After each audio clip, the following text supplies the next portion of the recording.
All right, friends, welcome back. And special shout out to some of my team and other people who are watching these YouTube videos. We're just getting going. I'm really open to feedback, as I will prove to you time and time again. I really feel like this is something that we're going to create together.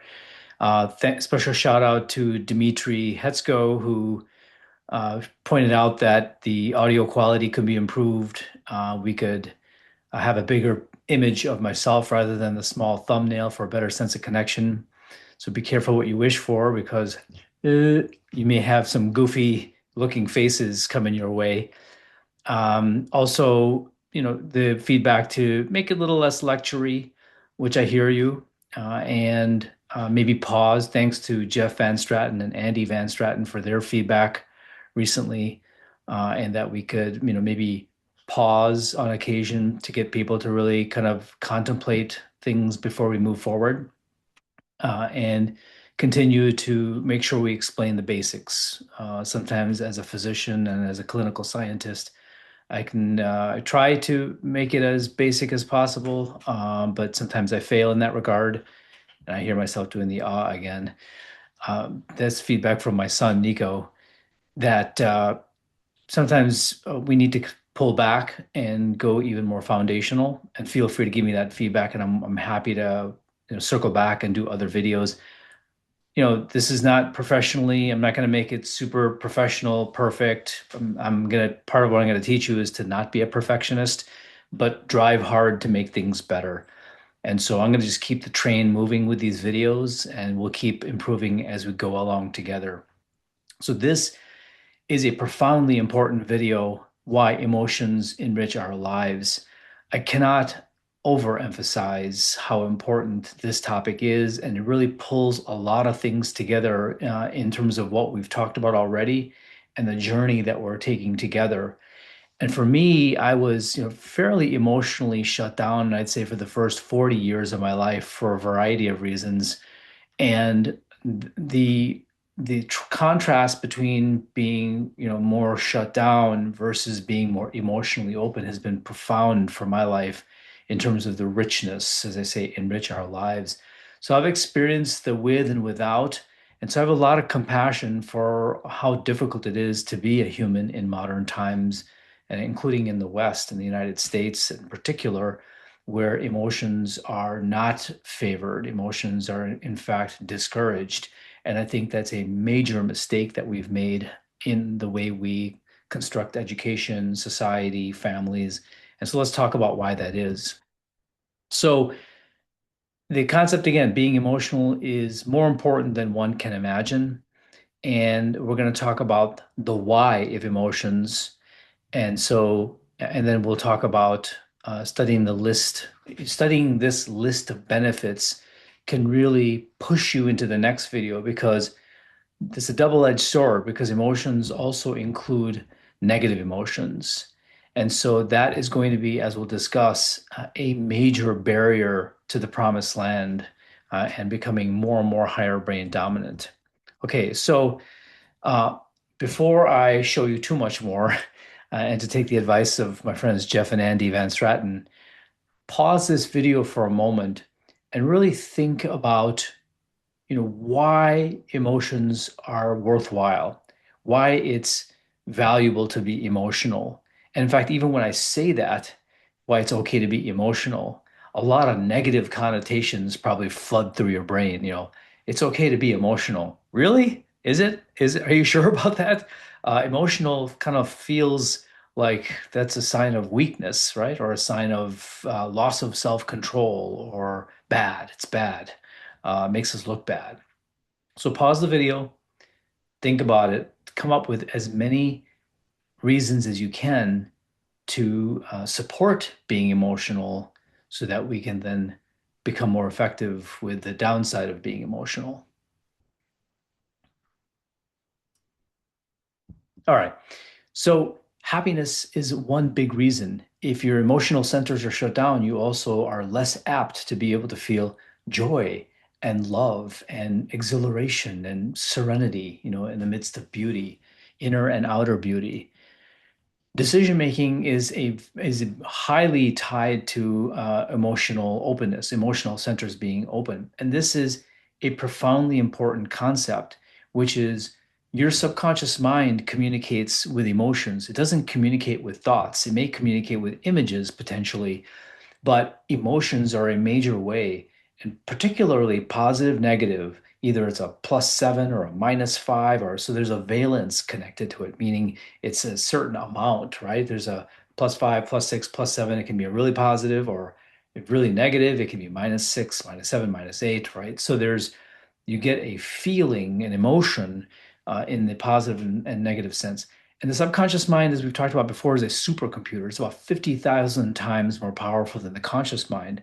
So it's a supercomputer that can be really good at helping us with decision making. Of course, there can be bias in that decision making algorithm that you have based on trauma and self protection algorithms that we'll talk about. But decision making, studies have shown repeatedly that people who are more on the sociopathic or psychopathic side of the spectrum have a tendency to make mistakes because they're not tuned in to their supercomputer. And so that's a major reason for being more emotionally attuned. Similarly, just the intuition about a situation, uh, besides making a decision going forward, there's also the sense that you might have about this current moment, whether it's a situation or a relationship issue or a feeling that you're getting internally, right? I keep referring to this as people, situations, and thoughts. These are the things that will really drive how we act in this world. And so intuition can give you a sense that something is off here or something, it feels good moving forward. Self-awareness and growth is highly driven by emotions because you will not get access to your lower brain, your subconscious mind, all your algorithms that have been derived from past trauma, leading to self-protection, which then sometimes leads to being too disengaged from life, too protected, or when you're engaged with life, too reactive and therefore self-destructive with cortisol and adrenaline and destruction of the brain, the body, the relationships, and the reputation. So it's very important to be aware of what your different parts of your lower brain, how they're reacting to life, so that you could develop a relationship with those, what I call laces, loss avoidance and compensation entities. You basically have a whole bunch of AIs that have developed over time because of various kinds of trauma, as we talked about in the trigger category. And these laces, and I'll expand on that soon in an upcoming video, but these communicate with emotions and loss of energy. And so it's very important to be aware of your lower brain and reconfigure it to have attunement to emotions. Okay. Another huge payoff: chronic disease and pain relief. There's evidence that chronic pain and a lot of chronic disease is caused by the lower brain distracting us from dealing with emotions because it sees emotions, and we'll talk about this in the next category, in the next video immediately after this, that the lower brain sees emotions as a tremendous threat to the point where it can actually cause distortions in the blood flow of the body, which can cause pain and even structural damage. And then this can be a way to not deal with the emotions. So learning to be attuned to the emotions can sometimes miraculously cause chronic problems like jaw pain or back pain or headache to really subside substantially, thus proving that the subconscious mind is very powerful at driving its agenda, the lower brain driving its agenda. In fact, there's a lovely book by John Sarno called The Divided Mind that makes this point beautifully. And I've experienced this a few times with friends where I've tried this technique of helping them with emotions that may be connected to certain chronic problems, and we've been able to be successful at causing those problems to go down. Another big one is neuroplasticity. So we are what's called peak learning machines. Another wonderful book called Peak uh, by one of the most famous scientists connecting to the whole 10,000 hour idea is this Anders Ericsson, I believe. I'll correct that later if I need to. But uh, he really validated that the 10,000 hour idea that 10,000 hours put into your craft is what it takes to get to mastery, but also that feedback was really important. Remember, we talked about the critical nature of commitment and feedback tolerance? Well, that's why his book is called Peak, because we're designed to really hold on to learning that's either peak, whether it's positive emotions or negative emotions. Peak emotions are really there to give us a sense that a label that this is very important. And so we release more brain-derived neurotropic factor, which then causes those branches of the neural networks to expand more rapidly. So you can lock in a memory instantaneously forever. And so neuroplasticity, sometimes people think neuroplasticity is something that's, oh, it takes a lot of work. No, it doesn't. If there's emotions connected to it, it can lock in immediately, instantaneously. Finally, I believe finally, connections, the ability to feel also allows us to be empathetic and feel the emotions of another person, feel what their experience is. And that being known at that level creates a great sense of trust and connection, and the ability, ideally, then to help each other soothe and elevate. And so there are a lot of payoffs of being emotional. And and so it's important to study this list and get ourselves emotionally charged about being emotional in order for us to push into the downside of emotions, which is negative emotions, and why these can be problematic. But we have a system for helping to really deal with those negative emotions quite effectively, and that allows us to have the best of both worlds.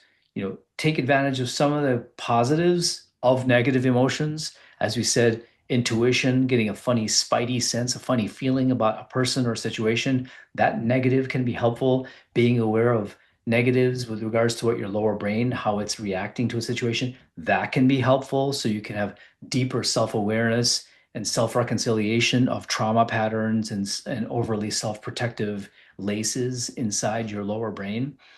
So there are good aspects, good types of negative emotions as well, but the ones that are more destructive, we want to be able to categorize those and be able to soothe those and de-energize them.